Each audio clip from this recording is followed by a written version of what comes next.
We're in the Tip Masters PDF and we're in a new area, section number 10, accept the angle you have. Don't create an angle that isn't there. In drill number 1, in this layout, we have a flat angle on the 2 ball. So if we try to force an angle to send the cue ball to the side rail for shape on the 5 ball, we may miss the pocket. Instead, we can try 2 options.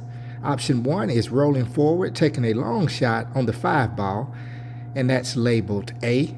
And the second option is drawing back with a little left spin to send the cue ball to location position B.